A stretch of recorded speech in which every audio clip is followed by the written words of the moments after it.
Estamos muito perto do fim. Chegamos na semana 50. E você que está ouvindo, respira. Você leu quase 50 livros esse ano. E olha que muita gente não leu nem o Manual do Micro-ondas. E escolhemos esse livro aqui por um motivo especial. Vamos terminar 2025 aprendendo mais sobre finanças para começar 2026 colocando tudo em prática. Porque gestão, liderança e carreira só funcionam quando a vida financeira não está um caos. E também porque 2026 é ano de decisões melhores e menos compras por impulso. O material de hoje é um clássico absoluto, daqueles que atravessam gerações. O Homem Mais Rico da Babilônia, de George S. Clason. É um livro que, apesar de ter sido escrito há quase um século, usa parábolas, sabe? Historinhas na antiga Babilônia para ensinar princípios financeiros que parecem ter sido escritos ontem. E o mais curioso é a origem dele. Não nasceu como um livro de capa dura numa livraria assim. Ah, é? Nos anos 1920, eram panfletos, guias práticos que bancos e seguradoras distribuíam para os clientes. Que interessante. Ou seja, a vocação dele sempre foi ser uma ferramenta. A ideia central do Clason era bem direta.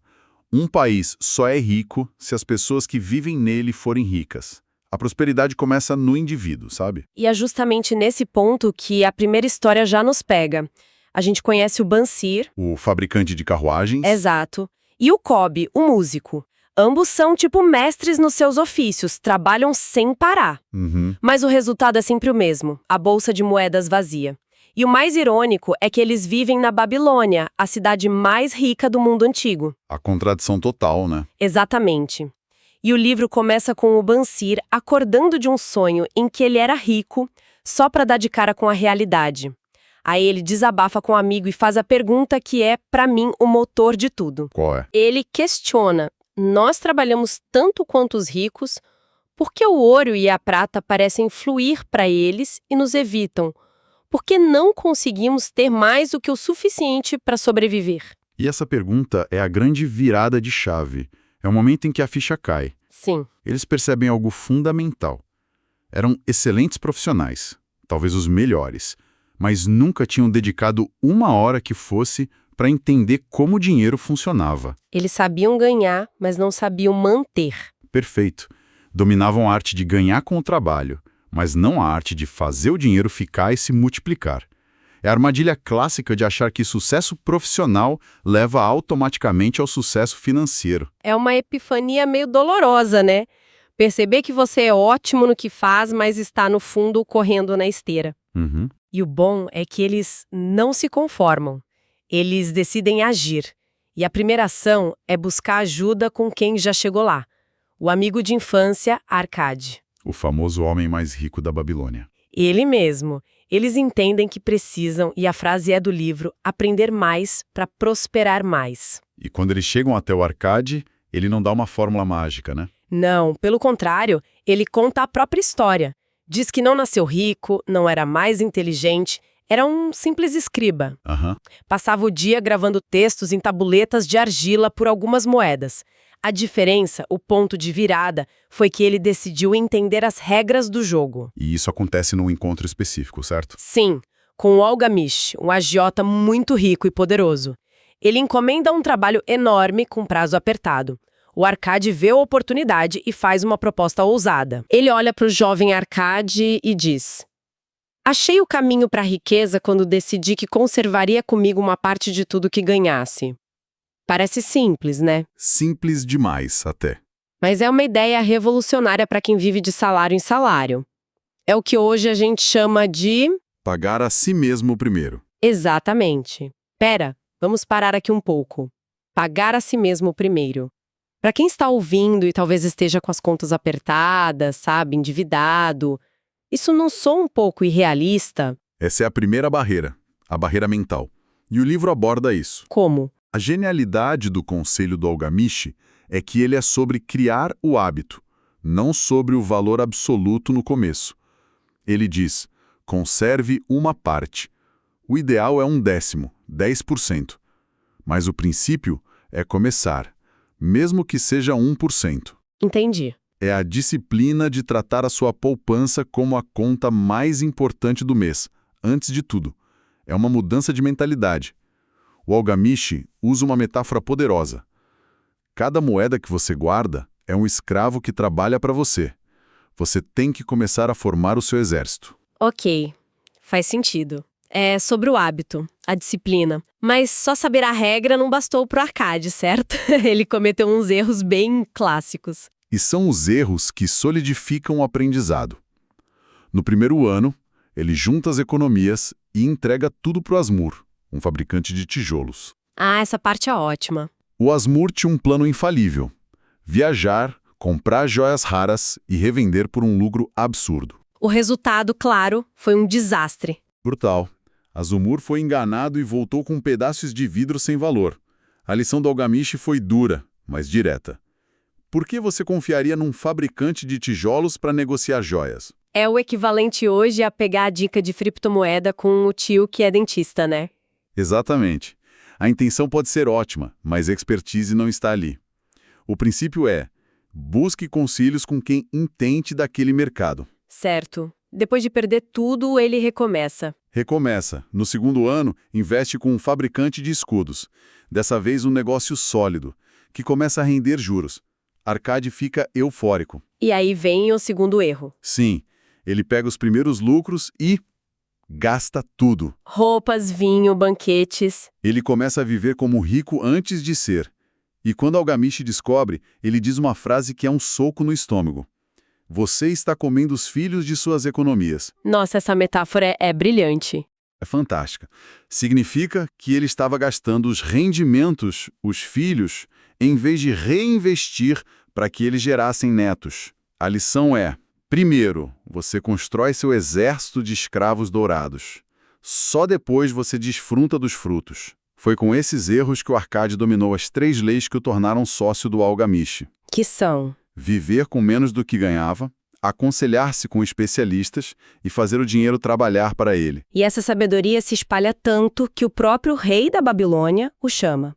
O reino estava com um problema social, a riqueza concentrada em poucos, e o rei pede para o Arcade ensinar seu método ao povo. É aí que surgem as 7 soluções para a falta de dinheiro. E aqui vale a pena a gente passar por cada uma, porque elas são o manual prático do livro. A primeira é o que já falamos: comece a fazer seu dinheiro crescer, a regra dos 10%. Analogia do cesto de ovos, né? Se põe 10 e tira 9, uma hora ele transborda. Exato. A segunda é: controlem seus gastos. A questão do orçamento, mas hoje com rede social, marketing, essa linha entre necessidade e desejo tá tão borrada, né? Ótima observação. O livro não fala de Instagram, mas o princípio é o mesmo. A frase-chave é: o que chamamos de despesas necessárias sempre crescerá para tornar-se igual a nossos rendimentos, a menos que façamos alguma coisa para inverter essa tendência. A tal inflação do estilo de vida. Exatamente. Ganha um aumento, troca de carro. O orçamento é o escudo contra isso. É um exercício de honestidade. Isso é uma necessidade real ou um desejo induzido? Faz todo sentido. A terceira solução é: multipliquem seus rendimentos. Não deixar o dinheiro parado. Isso. Colocar o dinheiro para trabalhar. Fazer cada moeda se reproduzir. O exemplo dos juros compostos no livro é incrível. Um fazendeiro investe 10 moedas. Sim. E em 50 anos, sem adicionar mais nada, só reinvestindo os juros, as 10 viram 167. É o poder do tempo sobre o capital. A quarta é: proteja seu tesouro contra a perda. Isso volta à história do fabricante de tijolos. Precisamente. A segurança do capital vem antes do lucro. Estude, consulte especialistas. A prioridade 1 é garantir o retorno do seu principal. O lucro é a segunda. Isso protege das promessas de ganhos fáceis. A quinta solução me parece um pouco polêmica hoje. Façam do lar um investimento lucrativo. A defesa da casa própria. Será que ainda se aplica? É um ponto válido. O contexto era outro, mas a lógica ainda tem valor. O livro vê a casa própria como algo que reduz custos a longo prazo, elimina o aluguel. E dá estabilidade. E dá estabilidade. Um senso de orgulho. Não é uma verdade absoluta, mas na filosofia do livro é uma base sólida. Entendi. A sexta. Assegurem uma renda para o futuro. Isso é? Planejamento de aposentadoria. Sim, pensar na velhice, proteger a família. Criar investimentos de longo prazo, renda passiva, para quando você não puder mais trabalhar com a mesma intensidade. E a sétima, que parece amarrar tudo, aumente sua capacidade para ganhar. Essa é a parte ativa. Não é só sobre economizar e investir. É sobre aumentar o tamanho do bolo. Se você deseja mais, precisa se tornar mais valioso. Como? Aperfeiçoando-se na sua profissão, buscando conhecimento, novas habilidades. Quanto mais você sabe, mais você pode ganhar. É um sistema completo. E para testar isso, o livro conta a história do Nomacir, filho do Árcade. Sim, o pai o envia para o mundo com um saco de ouro e uma tabuinha de argila. Com as 5 leis do ouro. E a jornada do Nomacir é um espelho da jornada do pai, só que acelerada. No início, ele ignora as leis e perde tudo. Apostas, sociedade com um amigo gastador. Todos os erros clássicos. Uma parte vai em corridas de cavalos, ganho fácil e rápido, a outra numa loja com um sócio inexperiente. E só depois de quebrar, de sentir na pele a dificuldade, é que ele decide ler a tabuinha. Exato. E, ao aplicar as leis, ele não só reconstrói a fortuna, como a multiplica. As 5 leis do ouro são um resumo perfeito de tudo. Vamos passar por elas? Vamos. Primeira, o ouro vem para quem guarda pelo menos 1/10. Segunda, o ouro trabalha para o dono prudente. Terceira, o ouro busca proteção com investidores que se aconselham com sábios. Quarta, O ouro foge de quem investe no que não conhece. E a quinta, o ouro escapa de quem busca ganhos impossíveis ou segue conselhos de fraudadores. É o mapa da mina em 5 frases. e essa ideia de seguir leis, de ter um método, me leva a outro ponto que o livro bate muito, a sorte. Ah, sim. Arcade debate com outros homens que reclamam da falta de sorte. A visão dele é bem diferente, né? Totalmente. Pro Arcade, a boa sorte não é o acaso. Não é uma deusa que escolhe seus favoritos. Então o que é? Boa sorte é o que acontece quando a preparação encontra oportunidade. As oportunidades estão sempre passando por todos nós. A sorte sorri para quem está preparado para agarrá-las. E o que impede a maioria de agarrar essas oportunidades? O livro dá um nome bem claro para o vilão: o espírito de procrastinação. O famoso deixar para depois. Começar a guardar dinheiro o mês que vem. Vou estudar sobre isso depois. O livro conta a história do mercador que hesitou em comprar um terreno e viu o outro agir e enriquecer. A oportunidade não espera. Então, o maior inimigo da prosperidade não é a falta de sorte. É a procrastinação. E isso nos traz a um pensamento final que eu acho que é o grande desafio que o livro deixa. Ele apresenta esses princípios como leis, quase como a lei da gravidade, coisas que simplesmente funcionam. Se as regras para construir riqueza são tão simples e claras, por que tão poucas pessoas as seguem? A maior barreira não é a complexidade da informação, mas sim esse espírito de procrastinação, o nosso hábito humano de adiar a ação. A verdadeira pergunta que fica para quem nos ouve é: qual oportunidade estamos deixando escapar hoje, neste exato momento, simplesmente por adiar o primeiro passo? Se você gostou desse episódio, já sabe.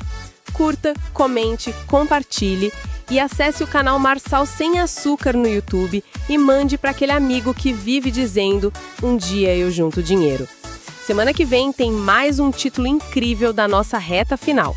E até lá, lembre-se das palavras de Arcade: a riqueza cresce quando o homem cresce. Até a semana que vem. Tchau!